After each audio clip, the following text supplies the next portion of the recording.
Imagine living in a world with no poetry.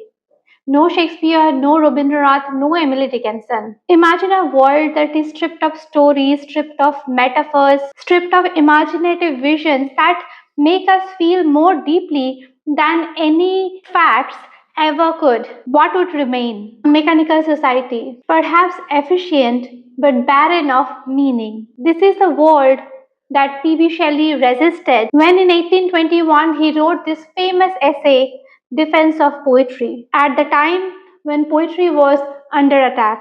Rationalists and utilitarians like Thomas Love Peacock, in his satirical essay The Four Ages of Poetry, argued that poetry is outdated, a childish relic in the age of science, commerce, and practical knowledge. To them, poetry was not just unnecessary, it was irrelevant. Shelley's response was passionate and prophetic. He did not merely defend poetry as just an entertainment or as cultural ornament. Instead, he elevated it as the very foundation of the civilization, as the highest expression of human imagination, and as a force that shapes morality, law, and social progress. In words that still resonate today, Shelley declared, "Poets are the unacknowledged legislators of the world." Now, what does that mean? Why would Shelley claim such power for poets? And how can we, 200 years later, understand his defense in the context of our own debates about literature versus science, about art versus technology, about imagination versus efficiency? Today, we will walk together through Shelley's defense of poetry. We will see the historical context in which it was written. We will unpack Shelley's definition of poetry, his understanding in imagination, his vision of poetry's moral and social power, and finally, the legacy of this essay in how we see literature today. Hello everyone, welcome back to my channel. I hope you are all doing well. I am Dr. Riya Datto, and I make videos on English literature, literary theories, and linguistic topics. If that is something of interest to you, consider subscribing. So without further ado, let us begin. Let us divide the lecture into a few parts. The first part is Shelley's definition of poetry. When Shelley speaks about poetry, he does not limit himself to verse, rhyme, or even language itself. For him, poetry is far more universal. He defines poetry as the expression of imagination, as a record of the best and happiest moments of the best and happiest minds. Notice how expansive that is. Poetry is not simply lines written in stanzas. Poetry is a mode of human expression. It is the act of imagination itself, shaping raw experience into meaningful form. In this sense, a painting can also be poetic. A piece of music can also be poetic. Even an act of kindness can also be poetic, because they all arise from the imagination's attempt to create beauty, harmony, and meaning. Shelley insists that poetry is not ornamental. It is not just a luxury that we can do without. It is the very root of human civilization, because poetry in its broadest sense was humanity's first knowledge. The earliest laws were transmitted in verse. The earliest religions were preserved through sacred hymns. The earliest philosophies, myths, and histories were expressed through poetry. For Shelley, poetry is thus the mother of all knowledge. Science, philosophy, and even politics were born from poetry. When we separate poetry from human story, we misunderstand the very foundation of our civilization. One of Shelley's most famous claims in this essay is this: poetry is the record of the best and happiest moments of the happiest and best mind. What does this mean? It means poetry crystallizes the moments of heightened joy, deep awareness, of profound insight. These are not ordinary experiences. They are peak experiences. And poetry preserves them, not just for the poet, but for the humanity. Think of Wordsworth's definition of poetry. Poetry is the spontaneous overflow of emotion recollected in tranquility. Both Wordsworth and Shelley define that poetry captures something fleeting and makes it eternal. When we read Homer, Dante, or Shakespeare, we are not just reading words, we are entering into the most exalted state of human experience. Shelley contrasts this with other forms of knowledge, like science. Science gives us facts of the external world. It explains how things work, what law governs them. But science cannot tell why life is worth living, or what beauty means, or how justice feels. Science is knowledge of facts, and poetry is the knowledge of values. This is the first great argument Shelley makes in his defense, that poetry is a distinct mode of knowing. It is not in competition with science. It is complementary. Science explains, poetry reveals. Science gives us tools, poetry gives us purpose. So when critics in Shelley's time said that we do not need poetry anymore because we have reason and science, Shelley's answer was, without poetry, reason and science were blind. Without imagination, facts are meaningless. Poetry then is not the opposite of truth. It is the form in which higher truths, moral, emotional, and spiritual truths are revealed. This definition sets stage for the rest of Shelley's essay, where he expands poetry's role in the realms of imagination, morality, and society. The part 2 of this lecture is about poetry and imagination. Having defined poetry as the record of the best moments by the best minds, Shelley moves to its essential faculty, imagination. For Shelley, imagination is not a mere fancy or decoration. It is the deepest and most vital human faculty. It is the power that allows us to perceive invisible connection between things, to transform dry facts into something meaningful, to create beauty where none was apparent before. He distinguishes imagination from reason. Reason, according to Shelley, is the faculty that organizes the facts, that explains how things relate in logical chain. But imagination is the faculty that creates, that generates images, metaphors, and possibilities. To Shelley, imagination is something that can lift us from the ordinary to the extraordinary. It enables sympathy, the ability to place ourselves in the position of another person, to feel what they feel. Without imagination, morality is impossible. Without imagination, civilization is impossible. Here we see Shelley's romantic inheritance. For the Romantics, imagination was sacred. It was not just childish fantasy, but highest human power. Coleridge had already spoken about imagination as unifying force, one that reconciles opposites and mirrors the creative energy of God. Wordsworth insisted that poetry arises from imagination, recollecting emotion in tranquility. Shelley follows this tradition, but he radicalizes it. For him, imagination is not only the root of poetry, it is the root of all moral and social progress. Think of this. When we encounter injustice, what makes us care about the suffering of strangers? Facts alone cannot move us. Statistics about famine or war can leave us cold. But a poem, a story, or even a single metaphor can awaken our compassion. Why? Because imagination makes the suffering of others real to us. It bridges the gap between self and other. Shelley argues that poetry cultivates this imaginative sympathy. It enlarges the boundaries of our being. It makes us feel beyond ourselves. And in doing so, it becomes the engine of moral progress. One of Shelley's most powerful claims in this essay is this: a man to be greatly God must imagine intensely and comprehensively. He must put himself in the place of another and of many others. The great instrument of moral good is imagination, and poetry administers to this effect by acting upon the cause. Let's pause on that. Shelley is saying morality does not come from cold rules or rigid dogmas. It comes from the imagination, our ability to inhabit others' perspectives. Poetry nurtures that capacity, which is why poets, far from being irrelevant, are the true moral educators of the society.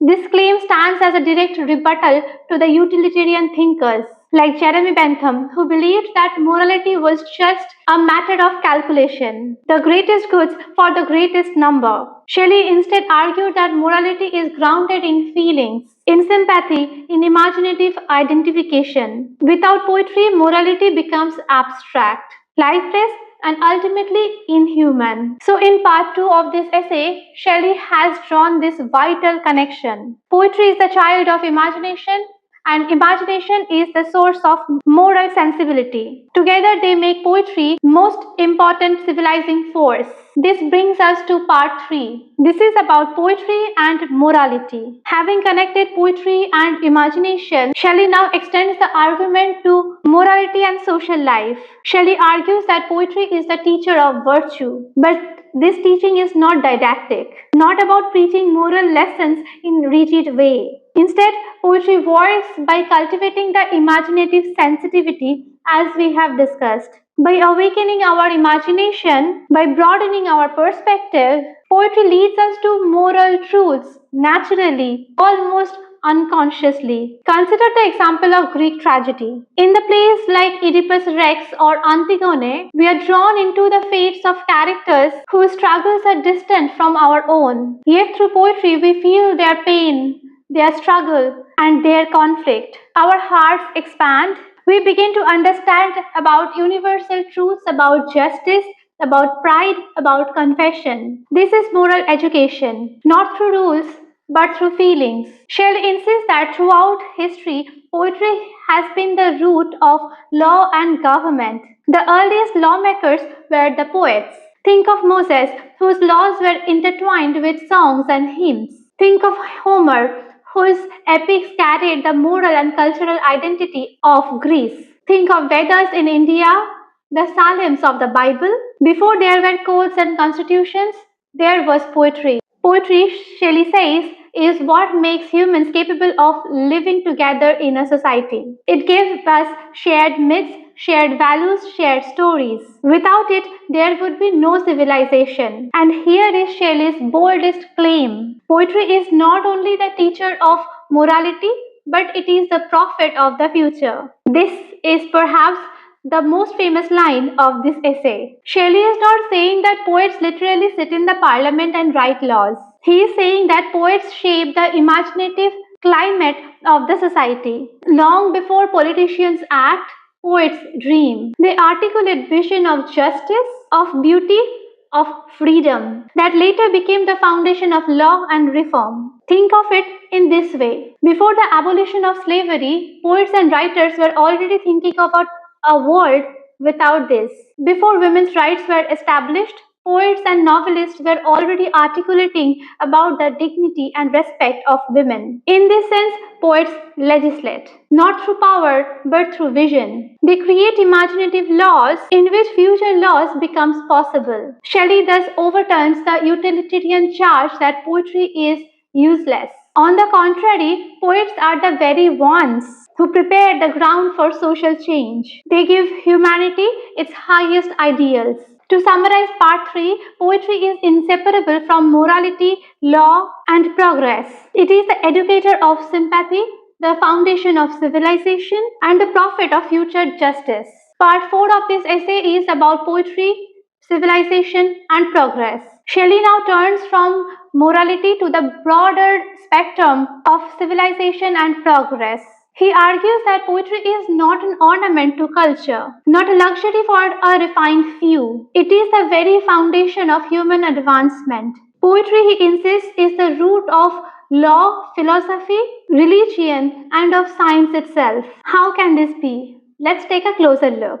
Religion in its earliest form is poetic. The sacred text of almost all religions, whether the Vedas, the Psalms, the Quran, or the Homeric hymns, all are poems. They are written not just as dry arguments, but as songs, as visions, as metaphors. It is through poetry that the divine was first imagined and then expressed. Law, too, begins in poetry. The ancient codes were sung, chanted, and cast into verse so that they could be remembered and transmitted.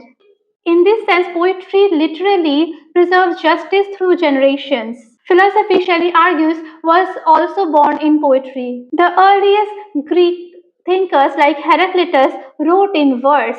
For them, truth could not be separated from beauty. Even Plato, who criticized poetry, used myths and allegory to express his deepest insight. And what of science? Shelley makes a daring claim. Even science, its origin is nourished by poetry. For what is science if not imaginative leap to see the hidden facts of nature? Before facts are systematized, they are intuited, envisioned, and dreamed. Poetry, by awakening imagination, makes discovery possible. Shelley thus presents poetry as an invisible architect of civilization. Remove poetry, and the entire edifice of culture collapses. He also draws a contrast between periods of poetic flourish and periods of decline. Civilization rise when poetry is alive, when imagination and sympathy are strong. They decline when poetry is neglected, when materialism and narrow calculation take over.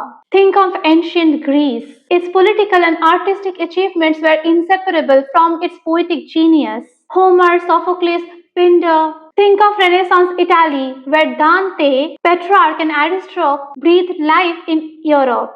Conversely, think of the eras when poetry was dismissed as frivolous and culture grew mechanical, soulless, and thus decayed. Here, Shelley gives a warning to his own age. The early 19th century was marked by utilitarianism, industrialization, and a growing emphasis on mechanical progress. Shelley feared that if society abandoned poetry, if it reduced life to utility and profit, it would lose its moral compass and descend into barbarism. And yet, Shelley was not without hope. He believed poetry would always return because imagination cannot be extinguished. He believed poets would continue to shape the future, whether society acknowledged them or not. This leads to his climactic declaration, which I said earlier. Poets are the unacknowledged legislators of the world. They legislate not through laws but through vision. They create atmosphere of